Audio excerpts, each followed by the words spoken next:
उत्तर प्रदेश के जिला अमरोहा के ढक्का गांव में 17 नवंबर 2025 की शाम जैसे ही हापुड़ से आई बारात ने कदम रखा, पूरा माहौल खुशी, रौनक और चहल पहल से भर गया था।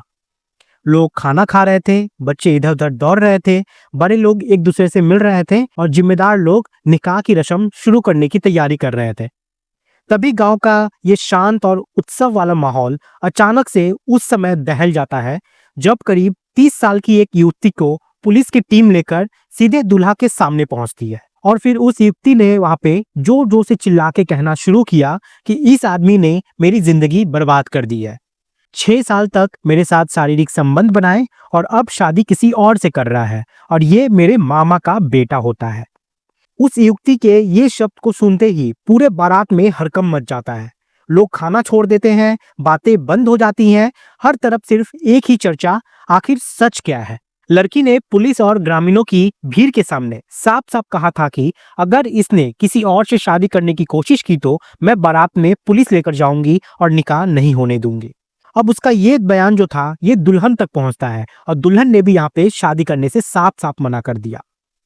कुछ ही देर में गाजियाबाद पुलिस दूल्हे को हिरासत में लेकर चली गई और दुल्हन के पिता ने थाने में दूल्हा और उसके परिवार पर धोखाधड़ी की एफआईआर दर्ज करवाई।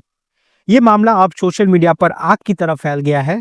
दूल्हे की बदनामी गांव-गांव में होने लगी है और सम्मान को लेकर उसके मन में जो डर था वही डर आगे चलकर एक और बड़ी सच्ची घटना की जड़ बन जाता है, जिसके बारे में आज मैं आपको एक कहानी में बताने वाला हूँ। एक ऐसी ही कहानी जिसमें कुछ ऐसा ही होता है, लेकिन उस कहानी में एक फौजी होता है जिसकी शादी होने वाली थी, लेकिन पीठ पीछे वो किसी और के साथ मजे कर रहा था और उसके साथ खिलवाड़ कर रहा था। लेकिन इसका अंत एक कत्ल में बदल जाता है और आगे चलकर ये फौजी सोचता है कि उसे कोई पकड़ नहीं पाएगा, लेकिन वो कहते हैं ना, जब पुलिस अपने पे आती है तो बाल के खाल तक निकाल देती है। कुछ यहाँ भी ऐसा ही होता है।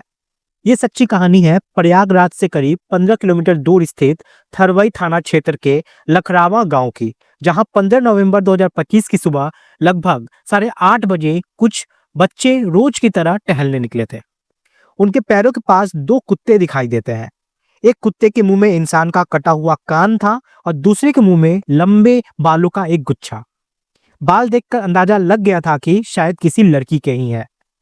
बच्चे डर के मारे आसपास देखने लगते हैं और थोड़ी ही दूर पर एक ताजा खुदा हुआ गड्ढा दिखता है। गड्ढे के अंदर एक हाथ और साथ ही एक कटा हुआ चेहरा और सिर दिखाई देता है।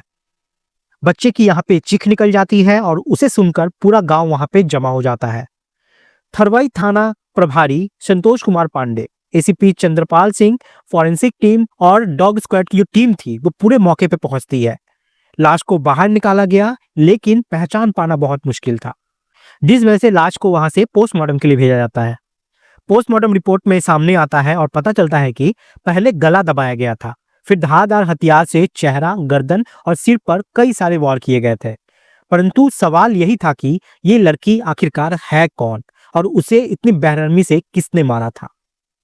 पुलिस ने प्रयागराज के सभी थाने को सूचना भेजी। लगभग 36 घंटे बाद कैंट थाना क्षेत्र में एक परिवार आया और लाश की पहचान अपनी 17 वर्षीय बेटी साक्षी के रूप में की। साक्षी कक्षा 11 की छात्रा थी। कटरा के पास इंटर कॉलेज में वो पढ़ती थी। उसके पिता मुंबई में ड्राइवर थे। माँ गांव में रहती थी और वो अपने चाचा चाची के पास रहती थी क्योंकि चाची अक्सर बीमार रहा करती थी। 10 नवंबर की सुबह वो स्कूल के लिए निकलती है, लेकिन स्कूल पहुंची नहीं और घर भी नहीं लौटी। परिवार ने गुमशुदगी की रिपोर्ट जो है वो दर्ज कराई, लेकिन पुलिस ने इसे गंभीरता से नहीं लिया और जब उसकी लाश मिली तब जाकर जांच को तेजी से की गई। लाश जहां मिली थी उससे लगभग 1.5 किलोमीटर दूर हाईवे किनारे एक स्कूल बैग मिलता है। बैग के अंदर साक्षी का आधार कार्ड, एक छोटा आईना, कुछ मेकअप के सामान, किताबें, कॉपियां और एक छोटी सी सिंदूर की डिब्बी मिलती है, जो शक को प्रेम प्रसंग की ओर मोड़ देती है। पुलिस ने कॉपी के हर पन्ने को खंगाला। 14वें पेज पर छोटे छोटे अक्षरों में लिखा था दीपक। अब पूछताछ में परिवार, दोस्तों, क्लासमेट सभी से कहा कि वो किसी दीपक को नहीं जानते। पुलिस ने फिर कॉपी को पलटा। 16वें पेज पर एक छोटे से मोबाइल नंबर लिखा हुआ था। वो नंबर स्विच ऑफ था, लेकिन 10 नवंबर को आखिरी बार ये नंबर थरवई क्षेत्र में एक्टिव था, यानी उसी जगह जहां पे लाश मिली थी। इस नंबर के डिटेल से पुलिस सीधे पहुंचती है हर्षवर्धन सिंह यादव उर्फ दीपक कुमार। उम्र 26 साल, 2018 में सेना में भर्ती हुआ जवान, जिसकी पोस्टिंग पहले जम्मू कश्मीर में थी और अप्रैल 2025 से पटियाला में थी। ये थरवई से सटे गांव संगू का रहने वाला था। पुलिस ने जाल बिछाया और दीपक को गिरफ्तार कर लिया। पूछताछ में वो टूट गया और कहा, हाँ, साक्षी का कत्ल मैंने ही किया है। दीपक ने बताया कि इंस्टाग्राम पर साक्षी से उसकी दोस्ती हुई थी। दोनों में बातें बढ़ी, चैटिंग, वीडियो कॉल, मुलाकातें हुई। जून 2025 में दोनों पहली बार मिले थे। लड़की उससे सच्चा प्यार करने लगी, लेकिन दीपक सिर्फ यहाँ पे टाइम पास कर रहा था। नवंबर के पहले हफ्ते में दीपक ने अपने होने वाली दुल्हन की फोटो इंस्टाग्राम पे पोस्ट की और लिखा, आपकी होने वाली भाभी। फोटो देखते ही साक्षी यहाँ पर बिखर जाती है। उसने दीपक से पूछा, मुझसे बातें, प्यार, वीडियो कॉल और शादी किसी और से? दीपक ने यहाँ पे साफ कहा, हाँ, 30 नवंबर को मेरी शादी है। साक्षी ने यहाँ पे धमकी दी, अगर शादी की तो मैं बारात में पहुंचकर हंगामा कर दूंगी, इसलिए शादी तुम्हें मुझसे ही करनी पड़ेगी।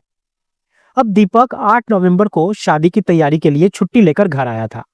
वो साक्षी को मनाता रहा, लेकिन वो अड़ी रही। 10 नवंबर को दीपक ने उसे इंस्टाग्राम पे मैसेज किया, मुझे तुमसे मिलना है।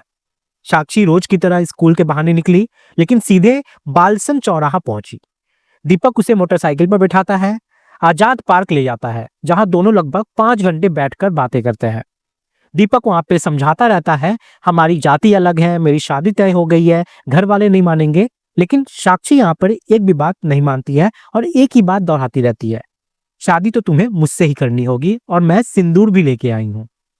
फिर दोनों वहां से भारद्वाज आश्रम गए, जहां और 2 घंटे वहां पे बहस चलती है।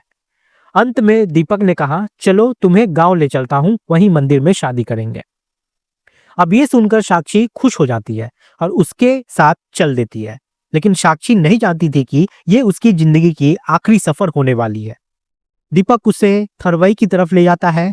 जैसे ही उसके गांव करीब आता है, दीपक ने गांव से 700 मीटर पहले ही उसको रोक दिया और उस वक्त जो था अंधेरा हो चुका था। उसने दूर से ही मंदिर दिखाकर कहा कि वहीं हम लोग शादी करेंगे और उसे एक बगीचे में ले जाता है, जहां दीपक ने मौका देखकर उसकी चुन्नी से उसका गला दबा दिया। लड़की के बेहोश होते ही दीपक ने चाकू से उसके चेहरे, गर्दन और सिर पर कई वार किए, जिससे साक्षी की वहीं पे मौत हो जाती है। फिर उसके पैरों को बांधा, मंदिर गया, फावड़ा उठाया, वापस आया और गड्ढा खोदकर उसको दफन कर दिया, ये सोचकर कि लाश कभी किसी को मिलेगी ही नहीं। लेकिन दीपक से एक गलती हो गई थी। उसने साक्षी के स्कूल बैग को हाईवे किनारे फेंक दिया था। उसी बैग से पुलिस को मिला एक नाम, दीपक, और एक मोबाइल नंबर, जिसने पूरी कहानी की पोल खोल के रख दी। दीपक 10, 11, 12, 13 और 14 नवंबर को रोज रात को लाश चेक करने जाता था कि कोई जान तो नहीं गया। लेकिन 15 नवंबर की सुबह उससे पहले पुलिस पहुंच चुकी थी वहां पे। हजारों लोग जमा हो गए थे, सबूत जो थे वो उसके खिलाफ खड़े हो चुके थे और अब पुलिस ने उसे गिरफ्तार कर लिया है और जेल भेज दिया है। अब उसके सामने ना तो शादी रही, न सम्मान और ना ही जिंदगी की राह है।